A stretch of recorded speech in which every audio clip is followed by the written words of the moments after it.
We started on our journey together with a paranormal investigation at Eloise Asylum. We left the asylum eager to learn the truth. We bought our own equipment and decided to document our findings. And we're here to share them with you. I'm Melissa. I'm Mandi. Welcome to our paranormal experience.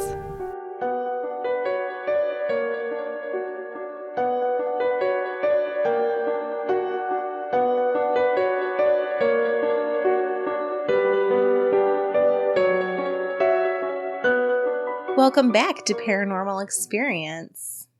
Today we have another true story behind the movie episode. We are going to be discussing the true story behind the haunting in Connecticut.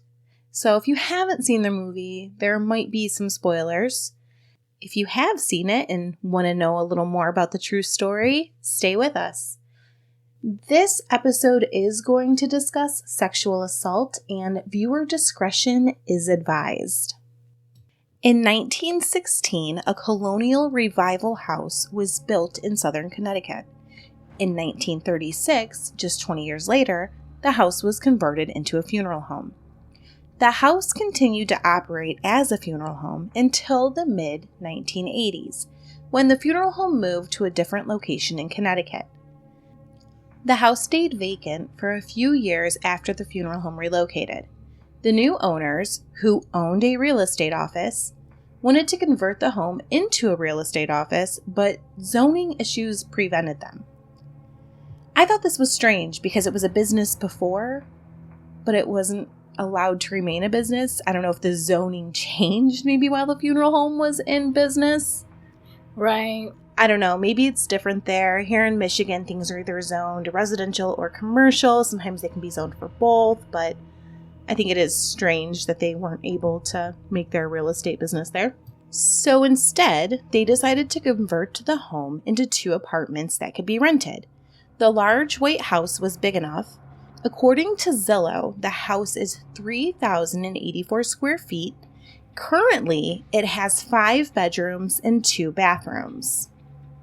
Is that the combined, or is that each separate apartment? I don't believe it is currently separated. Okay. I think that I'm you know what, I'm not sure. I believe that is the whole house. Okay. I think that it is a house with just one owner now. It's no longer converted into apartments. The Snedeker family was a larger family. Father Alan and Mother Carmen Snedeker had 4 children: Jennifer, Alan Jr., Bradley, and Philip. Philip was about 12 or 13 years old when he suddenly had a lump on his neck. Carmen took him to the doctor on a Friday, who ordered a biopsy the next Monday. The results were devastating for the family. Philip had Hodgkin's lymphoma, which is a cancer of the immune system. Fortunately, Philip would be able to be treated, but the family would need to commute about 300 miles to a hospital in Connecticut for him to receive the treatment that the family thought was their best option. That's crazy. I mean, I don't know how things were back then, or maybe just in different states, but here it takes forever to get a biopsy or a different diagnosis. I feel like you have to wait weeks. It was pretty small when he went on the Friday, and by the time he got there on Monday, it had swelled up huge. I think that the doctor recognized something pretty serious, and Okay. That's what it seemed like to me. Yeah. Because you're right, it does take a long time. I mean, there's been a couple times where I've had to go and get something checked. You can't get in for over a month. It's been more than a month. Yeah. And I've thought, well, my God, if this was something serious, Carmen was driving down a road and saw a sign for rent in front of this large white house. She thought it would be out of the family's price range, but decided to look into it. She found that it was split into 2 apartments. It was big enough, close enough to the treatment center, and although it would be tough, the family could afford it. The family claims that they did not know that the home had been previously used as a funeral home upon moving in. They claim that they found this out when they saw mortuary items in the basement. That would be really creepy. Like if you didn't know. Oh, yeah. and then you just found mortuary items, embalming items in your basement? Well, for the most part, I wouldn't really expect to find a lot of stuff left over. You know, I mean, unless you buy like a house as is, you know, like maybe somebody had passed away and the people are just selling the house and all their belongings with it. Right. You would I think would they be would surprised take it. to find anything like that. Right. Or anything at all, you know? You know, and some stuff I wonder if it was just maybe so big or that it was just hard to move. But you would true. You would think that they wouldn't want to spend money to buy new. Yeah. Yeah, but maybe I mean, if it's older equipment, though. I was just going to say, like, I'm assuming that they moved to a bigger, better location, so they probably had new equipment. To touch on some items that were found in the home, there was a casket lift, a blood drainage sink, a few pictures of the deceased, toe tags, and coffin handles. This might not be a complete list. Why do you think there were pictures of the deceased? Did they do that? You know, that was something that was in the movie where they had found pictures, but in the movie it showed pictures of people and they had like carvings in them. Like they did this whole carving thing in the movie, and that was not a thing in real life. Like that was not relevant. That was just Hollywood stuff. I don't know. I thought that was weird. I mean, I could see maybe taking pictures for some type of record keeping, maybe if the death was questionable, or I don't know the reasoning for that, but you would think that they wouldn't leave that anywhere. Right. You would expect to hear pictures during an autopsy, but you wouldn't expect a funeral home to have that. Yeah. But they did find, I guess, pictures in real life. That's according to the mother, Carmen. Back to the family claiming they did not know that the home had been previously used as a funeral home. This is a heavily argued claim. They claimed that they did not know that it was a funeral home because there was lumber and just other things that were being used during the renovation, work materials blocking the entrance to the basement. And when Carmen originally looked at the home, she just didn't want to ask them the workers and stuff to move things so that she could go down and look at the basement. I mean, it's a rental, right? And, you know, I can understand that because she was trying to find something she could afford. She was trying to find something closer to the hospital and something that would fit all of the family. Yeah. So who would really care what the basement looked like? Right. Not a lot of room to be picky. Right.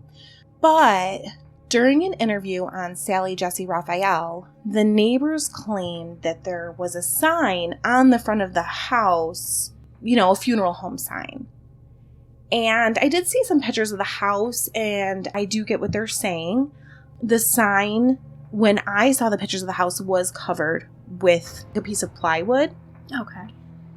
And Carmen claimed that when they moved in, that was covered in plywood. Other neighbors argued that it was not. There was one in particular who said, yes, it was covered in plywood.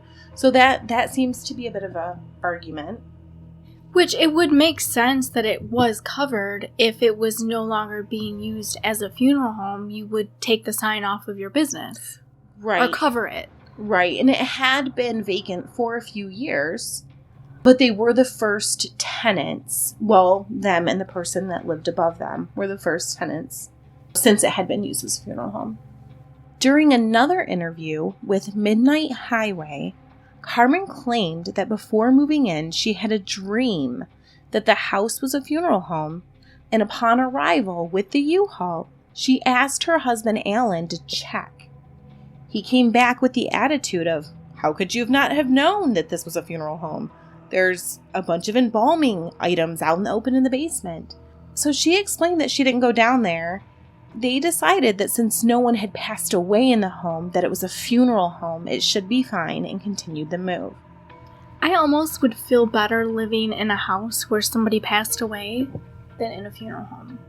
I feel like people live in houses where people have passed away every day, and it's not an issue. I mean, and maybe sometimes it is an issue, but I feel like often it's not. Right, because a lot of people do die at home. I think that I might not want to live there if there was a murder or suicide or something like that. Like a violent, unresolved type death. Right, but a natural situation. death, I think I'd be okay with that. There was a woman who was renting the upstairs portion of the home, and she stated, and this was for a current affair, that she worked for the real estate company that was owned by the owner of the home. He owned both the home and the real estate company. She claimed that since she worked for the real estate office, she knows that the information that it was previously used as a funeral home was disclosed to the family. She also stated that the family was at one point 2 months behind on rent and believes that that was their reason for claiming it was haunted. That could be true, but I also feel like if she works for the real estate company, she might have a biased opinion. And it could be true. I mean, we saw that with Amityville. I mean, we don't know for sure, but I believe that that probably was the case. I mean, they have where the lawyer said they drank the bottle of wine and concocted this scheme, and it could be.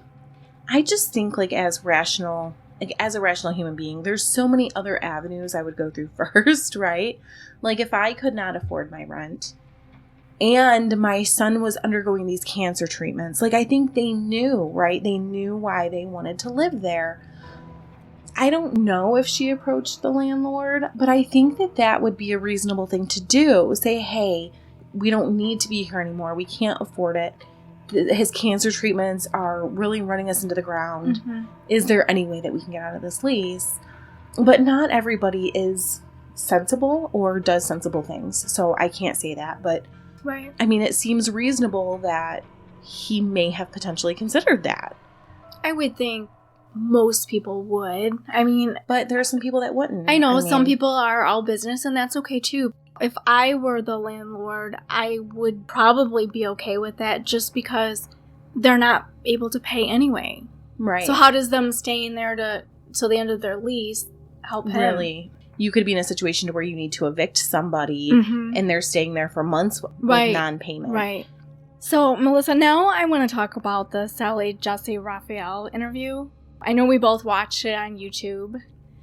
It's great. You guys should all watch it on YouTube. I feel like I forgot about how 80s talk shows were. Those were different days. It was shocking. It was cringy. I mean, no disrespect to Sally Jesse Raphael or anybody on the show. It wasn't about that. It was just the show format. And it was really popular. It was. And I mean, I know that certain shows back then were more crazy, like Jerry Springer and all that. I don't remember her show being like that. I don't think it was viewed as that. But looking back, I'm like, oh my God. Right. One of the things that really got me was just the arguing and the people talking over each other. It's almost like they purposely put together a group of people that are about to fight. Yeah. And they're just scream it out. It's almost like how people on Facebook fight now back and forth with their comments, but the 80s version. With the 80s version, yeah, people were doing it on television. I was really blown away by captions. You know how when you're watching a ghost hunting show, mm-hmm. it'll say whomever's name, paranormal investigator. Well, this would cut to the family and it would say their names and it would say sodomized by ghosts. That's a terrible title. And they wouldn't even be talking about that at the moment. And I was just like, oh my God, they're putting the worst possible attention-grabbing caption that they can in case you were flipping through with your remote. Yes. You would stop, right? I didn't even think about that. That is so true. We don't do that anymore. We don't flip through with our remotes, or at least I don't. No, I don't either. There were people in the audience making comments. Some of them, I think, were just random audience members, and some seemed to be on their side and believe them, and then some people had negative comments. But there were also neighbors yes. in the audience. And I thought, that had to be planned, right? Well, it would have to be. They didn't just see this somewhere like, oh, join us for the Snedeker family on Sally, Jesse, Raphael, and like the neighbors all went. I mean, I did wonder. I don't remember how things like that went back then. I don't know. But so the one lady that was the Karen of her day would watch from her house at 3 a.m. At 3 a.m. and she would make notes on what was going on outside, and then she would wait for a news story to come out that would correlate with that timing. Earlier, when I was listening to a different interview, and I don't remember which one it was, but she herself had made mention of writing down license plates. She was definitely the Karen of her day. And we haven't yet gotten into the claims made by the family. But yeah, she was debunking their claims with these things. Like if they heard a noise at night, she would say, oh, well, this truck drove by at this time. Maybe what she's saying is true. Maybe some of it was correct. You never know. Maybe some of it, maybe all of it was correct. We don't know. But she was she was on that show with her notebook. She was on there with her notebook, yes. So then Ed and Lorraine Warren came on. They did. And I was shocked because Ed was feisty. He was very feisty. He was being feisty. I never knew he was feisty like that. I don't know a lot about them. I've said that before. I've learned from doing this podcast things about them. I didn't expect that. I have seen some interviews with him. I've never seen him be that feisty. But if that guy was making false claims against him and his wife and the family, I can see why he would get feisty. Maybe it's just the late 80s, early 90s talk shows that just bring it out of you. Because there was a lot of, the neighbors were angry. They were really going off on the family and just really trying to debunk them. And maybe the neighbors were correct. But there was a point where Ed Warren looked at them and he was like, we know the landlord paid you to be here. And they didn't even deny it. They were like, well, how much did you make today? They didn't even deny it. So like they were being paid by the landlord to be on the show and say that the house was not haunted. That was what I took from that. Back in those days, I don't think people wanted to rent from a haunted house. I feel like today, yes, that would be more of a draw, right? But if you were a landlord and people were claiming that your house was haunted and then you weren't going to get any renters, you might want people to not say that. There was a neighbor on there that was talking about a different neighbor whose name was Jean that had been over at the home and experienced activity. She was actually bit on the back of her thigh and smelled a pungent odor. And I do recall the Karen that wrote down the information in her booklet. She also said that woman, Jean, had experienced paranormal activity. I did think it was strange that they didn't have her on the show when she was kind of like on the side of the family. I think Karen was trying to debunk it. She was trying to debunk Jean's experiences too. They did ask Ed to provide the name of the priest that exorcised the house. You're going to hear more about that in a moment too. He would not provide it. And I just want to note that. They did claim that the priest wanted to remain anonymous. I can understand that to a point as well. But I mean, there were times when the arguing was so extreme that you couldn't hear. Yeah, no, but you couldn't understand what anybody was saying. It was intense. It was cringy, for sure. It's a flashback. Yeah. Back to the haunting timeline. The family has just moved into the home. They may or may not have known that the house had been previously used as a funeral home. Carmen, she's the mother again, states that the first in the family to be affected by the haunting was her son Philip, and he is the child that is going through cancer treatments at the time. She claims that he was affected basically day one, hearing voices and feeling just a heavy presence in the home. In the interview with Midnight Highway, Carmen claims that upon arrival to the home, as Philip was picking out his room, she was mopping the floor in the house, as one does upon moving in. I mean, don't just clean everything. I can clean everything. Right, yeah, you do. The mop water turned red and became thick, She didn't feel that this was supernatural at the time, but did show a person working on the conversion of the house. And she stated that that person walked out the door and she never saw them again. What would you think if you were mopping and the water turned red and became thick? I would freak out. Right. Like, I don't understand why she didn't think it was supernatural. I don't know what I would think would cause that. I feel like I can't even put myself in that situation. Like, would you think that there was something on the floor that reacted with whatever you were mopping with? I think that just a color change, I would think that. But the fact that it turned thick. And That's fast, right? Like, if it would have been a few days later, I wouldn't have even thought nothing of it, because I would have thought something must have gotten in it. For it to change that fast, I think I might think it was supernatural. Philip and his brother Bradley ended up taking bedrooms in the basement. The timeline, there is really no timeline given. I'm really just trying to piece this together as best as I can. So I get the impression like that when she's mopping the floor and he's picking out his room, that their nieces had not come to stay yet. Philip and his brother Bradley ended up taking bedrooms in the basement, so I think they probably moved shortly after moving in. And this was an area that coffins were supposedly sold from, and it was 2 separate rooms. I believe that the family actually converted it into 2 separate rooms themselves. The embalming area was in the back of the basement, according to Carmen, blocked off by 2 solid wooden doors. The kids were not allowed in the embalming area because, 1, there was large sliding locks on the outside of the doors and someone could become trapped in there.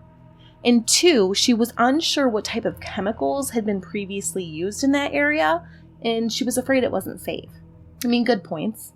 It is a good point, but I think if I was truly afraid of the chemicals, I might not let my kids stay down there at all. If my child had cancer, I probably would not let him stay down there with potential chemicals. I think I would be concerned about. I don't feel like they knew as much about that back then, though, as we do now, right? Like potential cancer-causing things. If I was a kid, I would totally go in that room. I would have been in that room.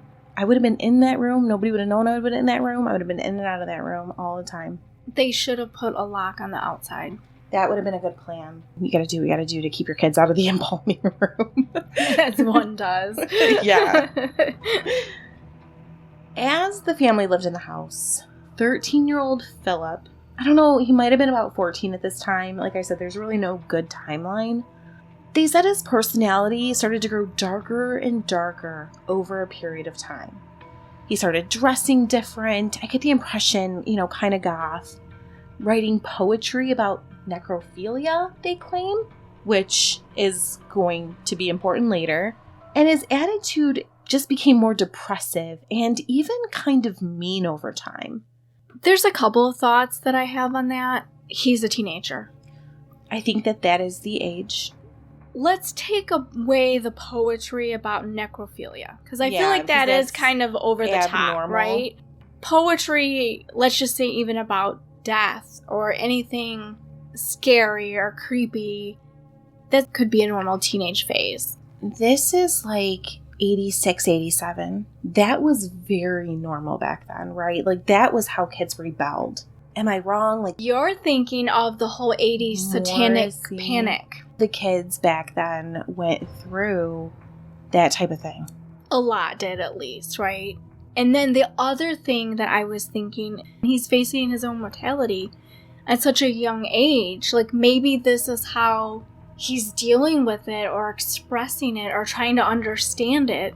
I know that must have been so hard on the entire family. Absolutely. Especially him. I would not be surprised to hear him acting out in a variety of ways. But like I said, the necrophilia, not so normal. Yeah, but everything else, I feel, is pretty normal for a child that age.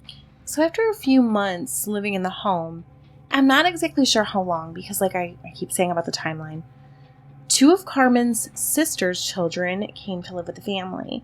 She stated on the interview with Midnight Highway that her sister had become sick, but didn't specify with what. This already large family of 6 has become a family of 8. I assume this is when the boys moved down to the basement, but like I said, I'm not sure. There's really not a clear a clear picture. One reason that I feel that it wasn't very long before the nieces came to stay with the family is because this was given as a reason that Philip and Bradley were staying in the basement. This is kind of what led me to believe that they had switched from upstairs to basement. The 3 girls took the 3 upstairs rooms, and the boys took the 2 downstairs rooms. In the Sally Jesse interview, Carmen claims that the family, aside from Philip, started experiencing paranormal activity after the girls moved into the home.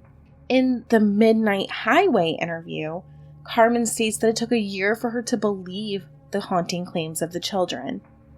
In other sources, I see it stated that the rest of the family did not experience paranormal activity until Philip was out of the house.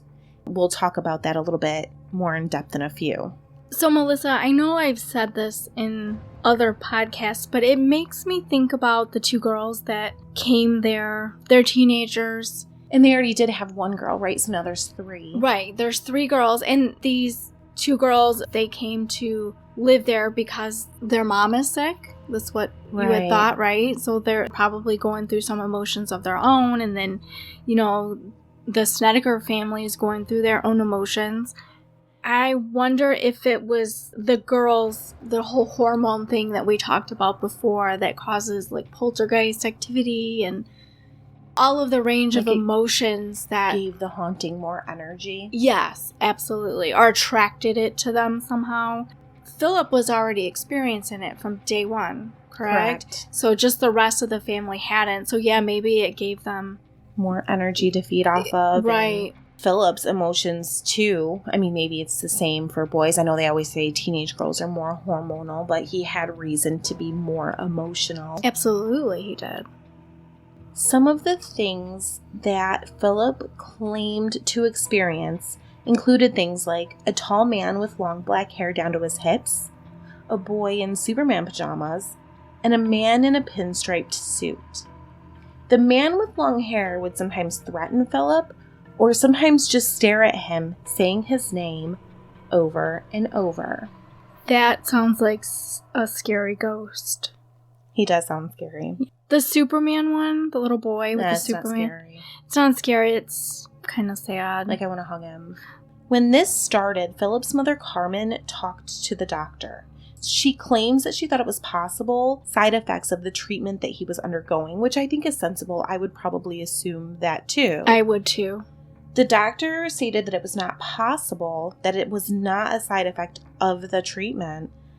I don't believe it was at this time. I believe it was a little later. There's no clear given timeline again. At some point, Philip was diagnosed with schizophrenia. Philip started playing tricks on his siblings, like locking his brother in a chest or spinning his brother around on a gurney that was left in the home. It said that Philip claimed not to remember these events. Eventually, this got so bad that he attacked one of his cousins that was living with the family. And this was when he was admitted to a mental facility. And I believe he spent over a month in that facility. I think that this is when he was diagnosed as schizophrenic. So I wonder if the schizophrenia was something that he was always going to have. I'm not really familiar with that type of mental illness, or could it have been brought on by the events in the house? Well, I think that what it would be, and I'm not sure because I'm definitely not super fluent in different mental illnesses. People with schizophrenia often have like visions or hallucinations. Mm-hmm. So I think that you're weighing it like either he's schizophrenic or the house is haunted. Okay. Like, I think that if you claimed your house is haunted, you could be misdiagnosed with schizophrenia. I'm not 100% sure. Right, because I wasn't sure of the type of testing. And, his behavior, locking his brother in a chest normal? Or spinning them on a gurney. Normal. Totally normal for brothers. Attacking the cousin. Again, I feel like the stuff that he does, there's always that one thing.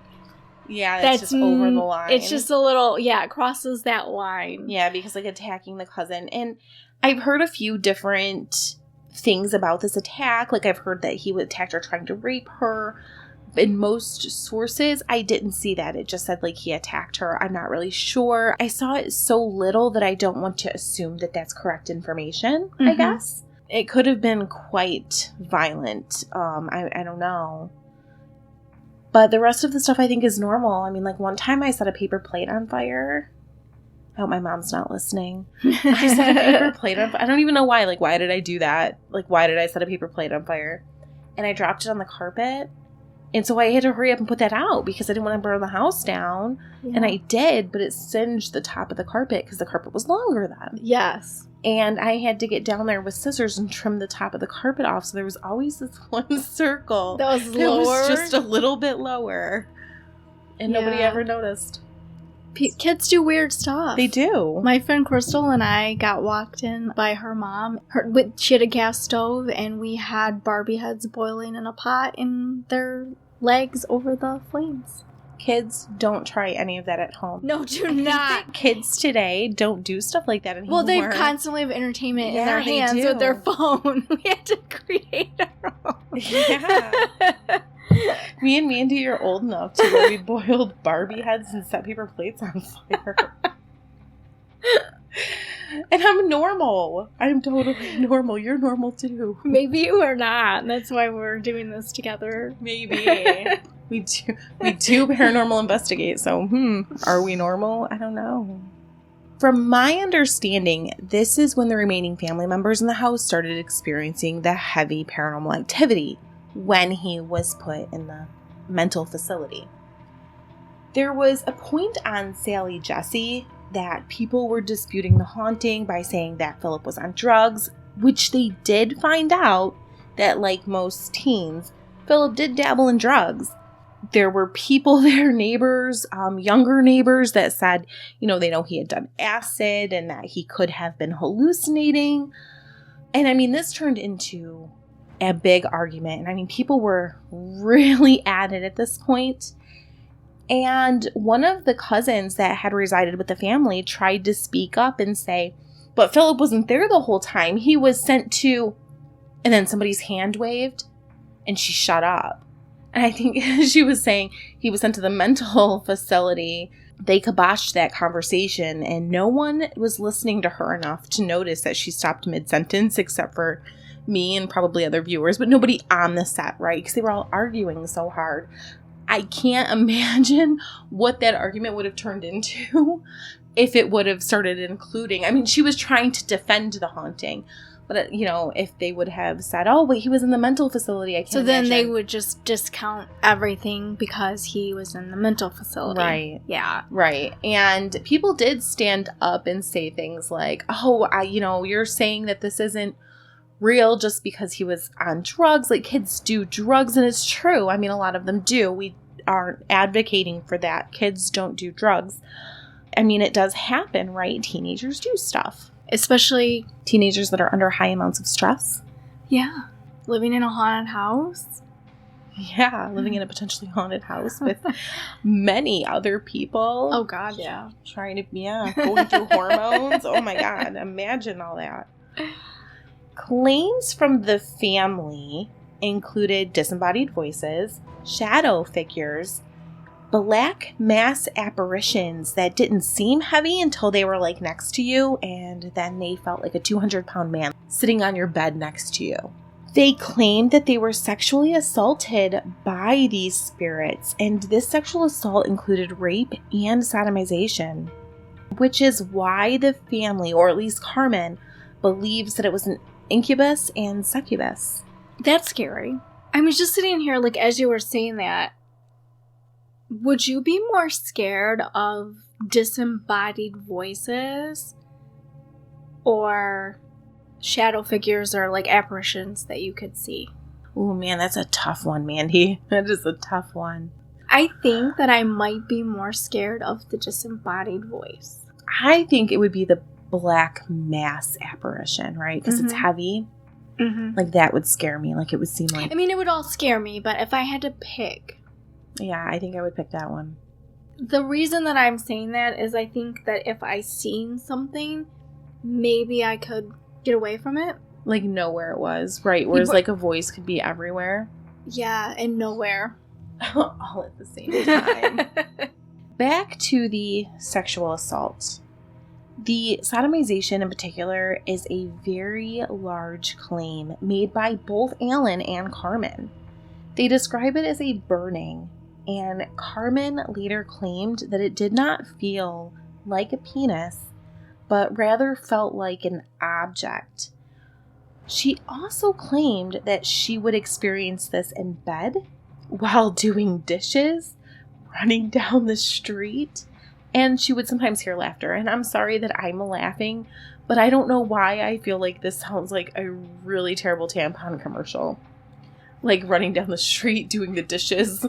It's like, that's what it reminds me of. You know, while you're riding a horse. You know, I don't know why. I'm sorry. I mean, because that's terrible, and I don't think that's funny. No, it is terrible. The burning part kind of has me, like, burning like fire or burning like... They also used the word stinging. And then I felt this stinging penetration in my anal area. I was also thrown off because it was during this that she said she wasn't aware that you could be raped with an object. And I'm not quite sure what she meant by that. That makes no sense to me. Yeah, I wasn't really sure, but I was very thrown off by that comment. So another claim made by the family was shower curtains wrapping themselves around family members from their feet all the way up to their face, like suffocating them. And this was in the movie, but it happened to a niece in the movie, I believe, and the claim is made by Carmen in real life, and she claims that it did happen to her specifically, but in the Midnight Highway interview, she claims that it not only happened to her specifically, but she claims that it happened to multiple family members. She says that she does still not and will not ever have a vinyl shower curtain in her shower. She claimed that it was wrapped around her with such a force that her niece it took both of them to get it off of her. That's terrifying. I've been in the shower before and the vinyl curtain will come towards you. Yeah, or like it'll grab your leg and like get stuck for a second. Yeah, but it's never... tried to kill me? No. Alan would hear music when he was laying in his bed. He started bringing a baseball bat to bed and eventually a gun. He became fearful that because he was so frightened, he would wake up in the middle of the night and shoot one of his children. You know, how do you defend yourself from a spirit? In the movies, it's holy water, cross, Sage. But really, what do you do? Actually, I think that we might talk about that a little bit at the end. Okay. It's also claimed that during a video documentary, a crucifix fell off the wall, but unfortunately the camera itself did not catch this. It caught audio, people saying oh my god, did that just fall off the wall? They also say that the family did reach out to neighbors and police for help. Carmen claims an officer almost shot a door in the home when it opened by itself. On Sally Jesse Raphael, Carmen claimed that she was possessed at one point. She was in her room, but all of a sudden, she wasn't in her room, and she was in total darkness. She said she was taken to an area called Ethereum. Have you heard of that? I tried Googling it. I didn't get anything. I've never heard of that. I didn't know if she was calling it that or if that was an actual place that she had known. She did claim it was a place for lost souls and that she was there for 8 hours. I went into this place. It was called Ithram, a desert road of hot tears, and I was taken down this road. These represent souls, lost souls. I could actually feel the emotion, the anger, the hurt, the desperation, the sadness. There were no positive emotions. They were all human, negative emotions. In the Midnight Highway interview, Carmen claimed this happened many times and she was taken to many realms of hell. She claimed that she often smelt popcorn popping and heard an old phone ringing in the mortuary part of the basement, like an old school style phone. Carmen claims that her husband at the time, Alan, was also taken into a trance-like state. I don't know if he went to the realms of hell or the Ethereum, but it just says trance-like state. Dishes were also said to put themselves away after the table was set by one of the nieces, and this was portrayed in the movie. Carmen was told by, I don't know if this was a voice or apparition, but she was told by something that it would kill her daughter. Alan was told in the same fashion by a voice or apparition that it would kill their son. That's terrifying. If this was happening to me, if anything told me it was going to kill my kids, I would be out. I wouldn't stay. And you got to think about all the sexual assault too. I would too. I'm sure let's give them the benefit of the doubt and say this is real. Maybe they have their reasons. Well, and we will get into a few of those. Okay. We do. Okay. Because of the activity, someone at Carmen's work gave her the information for Ed and Lorraine Warren. The family called them to investigate the home, and they did investigate. They investigated for 9 weeks. Ed and Lorraine spent every night in that house for 9 weeks. That's a lot of people in the house. A lot, right? Because there's already 8, so you add them, there's 10 people. Plus they had another investigator with them. So 11 people. And I do believe that there was other people that they got to help them out with different things during this time, and they didn't accept any money. The third person that they were accompanied by was John Zaffis, I believe is how you say it, who was the host of the show Haunted Collectors. I guess it was super popular. I've never seen it. I think it still might be popular. He is also Lorraine Warren's nephew. His father is the twin brother of Lorraine Warren. I had no idea that she had a twin. Me either, and I always think that's super interesting, so I'm surprised we haven't run across that before. Lorraine claimed that the home had demonic activity that was connected to the former funeral home employees engaging in necrophilia. So now this goes back to if Philip was really writing poetry about necrophilia, that connects, right? Yeah. According to People magazine, Alan Snedeker and John Zaffis claimed 2 priests visited the home but were scared and left. A third priest came and exorcised the home, ridding it of its evil. But according to a 1992 article in the Hartford Courant, the local Roman Catholic Church claimed that no authorized exorcism was ever conducted at the home. Ray Garton wrote a book about the home. He was hired by Ed Warren. His name sounds familiar to me. He is a horror fiction writer. So I probably read his books. You probably have. But I do think it's strange that Ed Warren hired a professional horror fiction writer to write this book. The book is titled In a Dark Place. I did not read it for this podcast episode. He claims that the accounts that the family gave him didn't mesh with each other, and I get the impression that this is between Alan and Carmen. What they're saying just doesn't match up. Okay. And that Ed Warren told him to use what works and write it anyway, just to make it scary. So to me, that takes away some credibility. I don't know what I think about this haunting. It definitely takes away some credibility. And I don't know. Did the title of the book say based on a true story or inspired by a true story? That is a good question.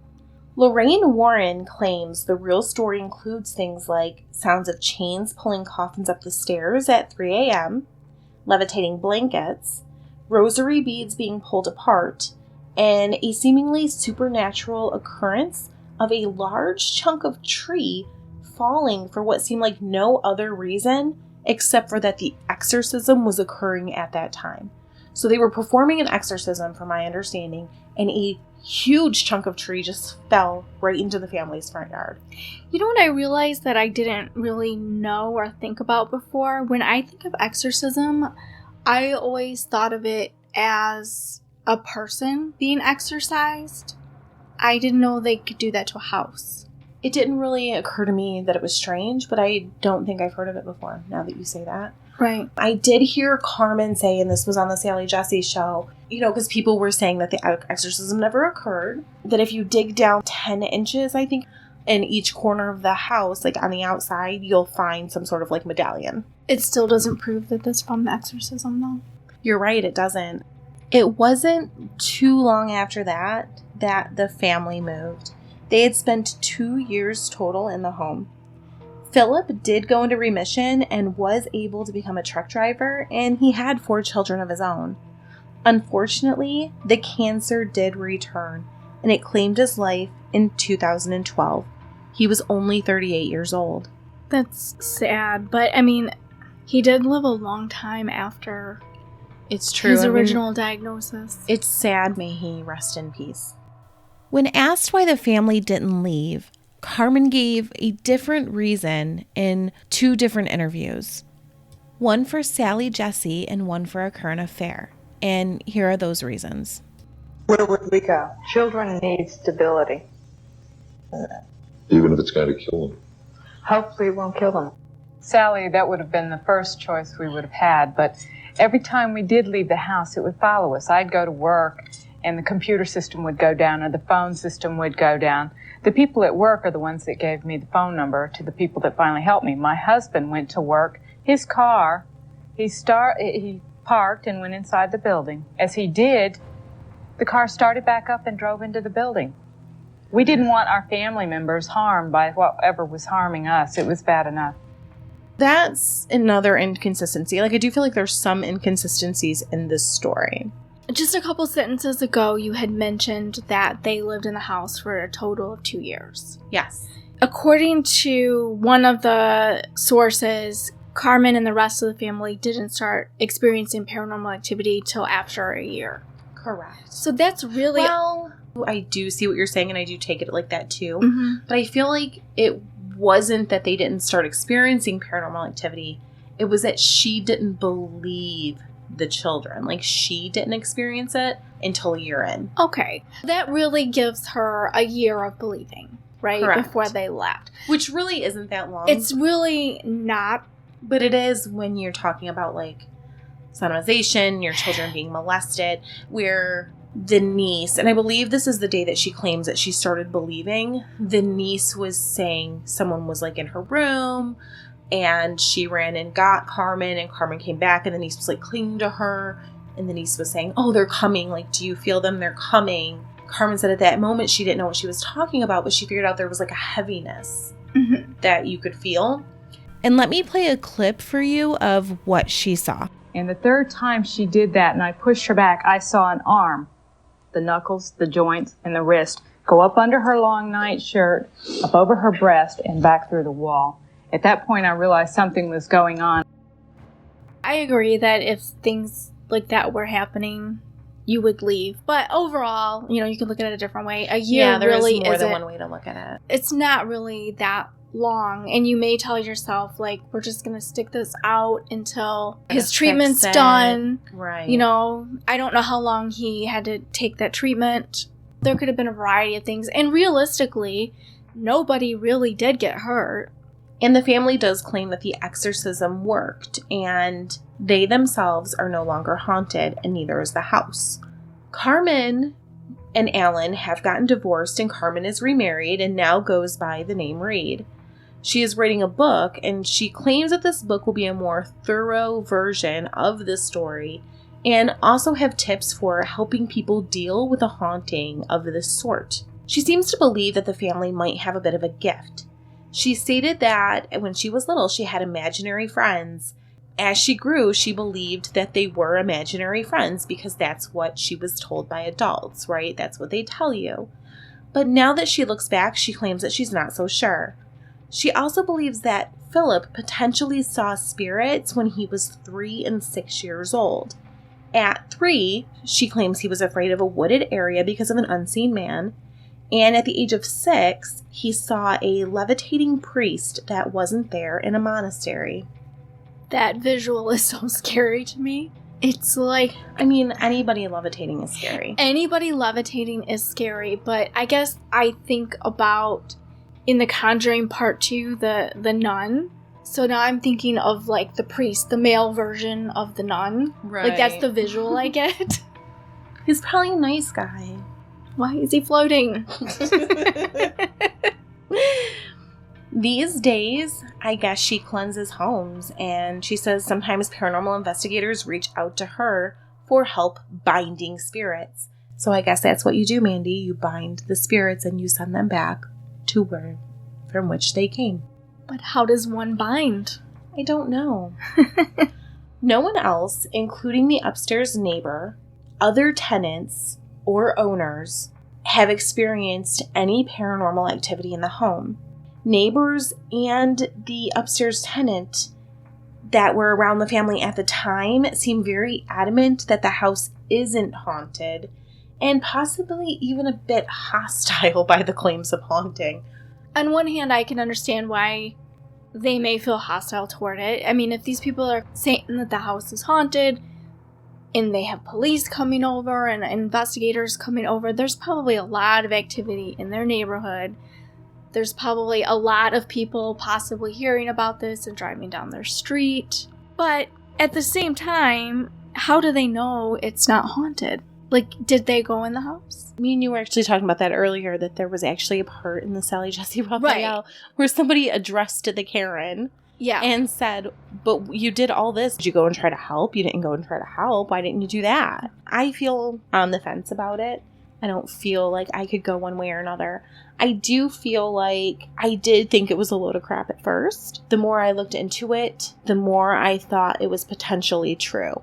I think, just like I think with all the other ones we do, I think both of us are usually always on the fence. We do see both sides. And I do think that if there's truth to this, it's been exaggerated by, movies, media, even maybe the people that lived there. Absolutely. In the movie, they found bodies in the house. They burned down the house.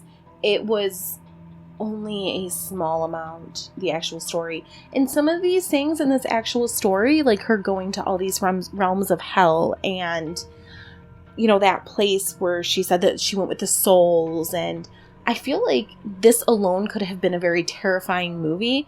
I mean, of course they would exaggerate it as Hollywood always does, but I feel like this true story could have been just a small amount exaggerated and been a very, very terrifying movie.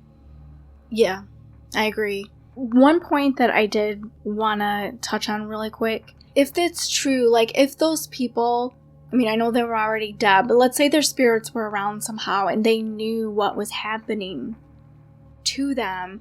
Is it the spirits getting angry and doing that to somebody else, or maybe thinking that these people here are the workers that did that to them? Or are those workers still alive? Are they dead? Where are they at? Whoever was doing that, is that person haunting the house and doing that to the family?